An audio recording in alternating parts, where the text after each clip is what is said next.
সবচেয়ে কম মশলা দিয়ে লাউ শাকের ঝোল, গ্রাম বাংলার পাতি রান্না। বাচ্চা বড় সবার জন্য এটি একটি স্বাস্থ্যকর রেসিপি। তাহলে চলুন রেসিপিটা শুরু করি। প্রথমে আমি এখানে কিছু সবজি কেটে নিয়েছি। আমি শাকের সঙ্গে ডাঁটাও ব্যবহার করব, সেই জন্য আমি লাউ ডাঁটা কেটে নিয়েছি এইভাবে।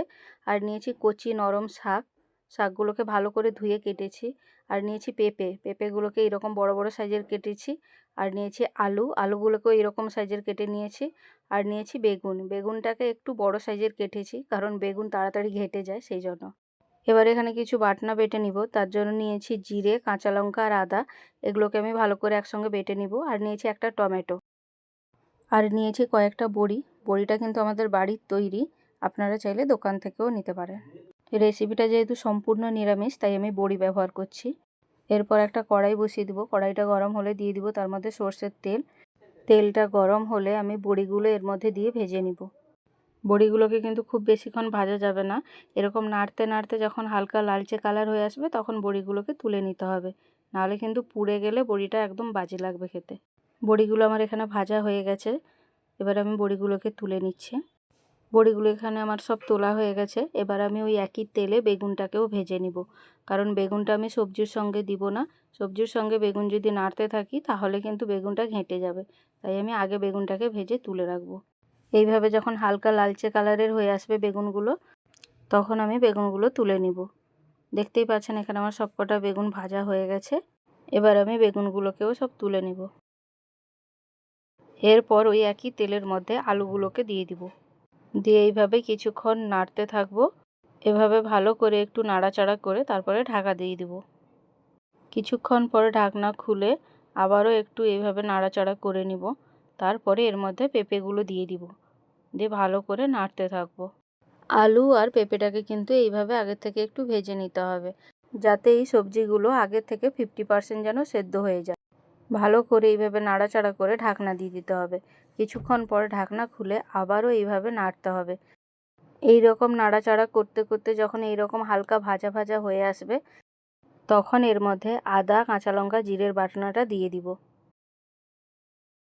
দিয়ে ভালো করে সবজির সঙ্গে মশলাটাকে মিশিয়ে নিয়ে এভাবে কষতে থাকবো। এইভাবে কিছুক্ষণ নাড়াচাড়া করার পরে এর মধ্যে কিছু গুঁড়ো মশলা দিয়ে দিব। মশলার মধ্যে দিয়ে দিব এখানে পরিমাণ মতো লবণ, আর দিয়ে দিব পরিমাণ মতো হলুদ। ব্যাস, আর এখানে কিছুই লাগবে না। দিয়ে ভালো করে আবারও এইভাবে কষতে থাকবো। ভিডিওটি স্কিপ না করে পুরোটা দেখার অনুরোধ রইল, যাতে আপনারাও বাড়িতে এইভাবে এই রেসিপিটা বানিয়ে নিতে পারেন। এখানে আমার পেঁপে আলুর সঙ্গে মশলাটা ভালো করে কষানো হয়ে গেছে। এরপর এর মধ্যে আমি কেটে রাখা টমেটোটা দিয়ে দিব, আর দিয়ে দিব কেটে রাখা লাউয়ের ডাঁটাগুলো। এখানে আমার সব লাউয়ের ডাঁটাগুলো দেওয়া হয়ে গেছে। এবার আমি সব সবজিগুলোকে একসঙ্গে ভালো করে মিশিয়ে নিব, দিয়ে এইভাবে কিছুক্ষণ নাড়তে থাকবো। এইভাবে কিছুক্ষণ নাড়ার পরে যখন সবজিগুলো এইভাবে মিশে যাবে, তখন আমি কেটে রাখা কচি লাউ শাকের পাতাগুলোকে দিয়ে দিব। এখানে আমার সব পাতাগুলো দেওয়া হয়ে গেছে। এবার আমি শাকের সঙ্গে সবজিগুলো ভালো করে একসঙ্গে মিশিয়ে নিব। এইভাবে আস্তে আস্তে করে সব শাকগুলোকে সবজির সঙ্গে মিশিয়ে নিতে হবে। মেশানো হয়ে গেলে এরপরে ঢাকনা দিয়ে দিতে হবে।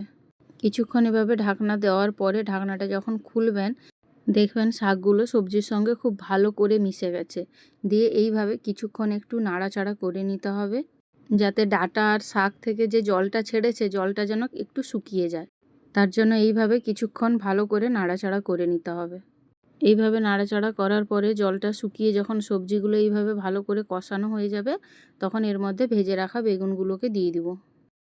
বেগুনগুলো এখানে সব দেওয়া হয়ে গেছে। এরপর এইভাবে আস্তে আস্তে করে একটু মিশিয়ে নিতে হবে, কিন্তু খুব বেশিক্ষণ এভাবে নাড়া যাবে না।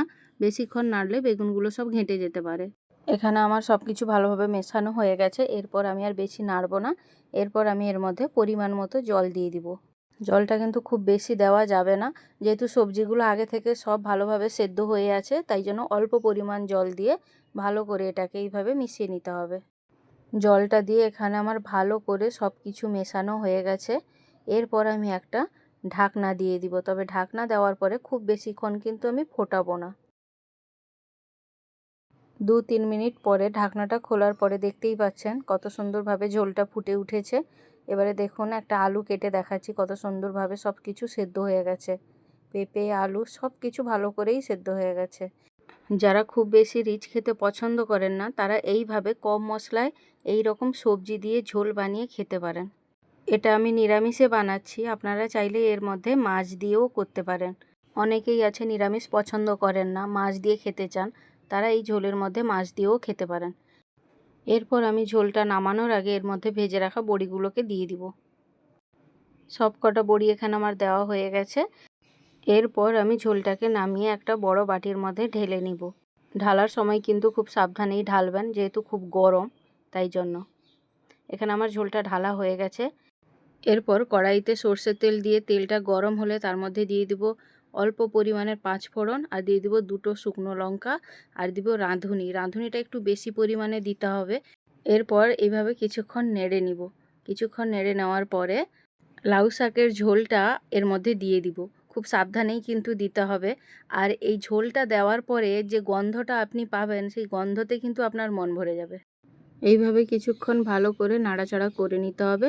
নাড়াচাড়া করে নিয়ে একটুক্ষণ ফুটিয়ে নিতে হবে। ব্যাস, দিলেই আমাদের রেডি লাউ শাকের ঝোল। এরপর আপনারা এটাকে গরম ভাতের সঙ্গে গরম গরম পরিবেশন করতে পারেন। আমাদের এই ভিডিওটি যদি আপনাদের ভালো লেগে থাকে তাহলে অবশ্যই একটি লাইক, কমেন্ট আর পূজা প্রতিমা কিচেনকে সাবস্ক্রাইব করতে ভুলবেন না। আজকের রেসিপি আমাদের এখানেই শেষ। দেখা হচ্ছে আবার পরের ভিডিওতে।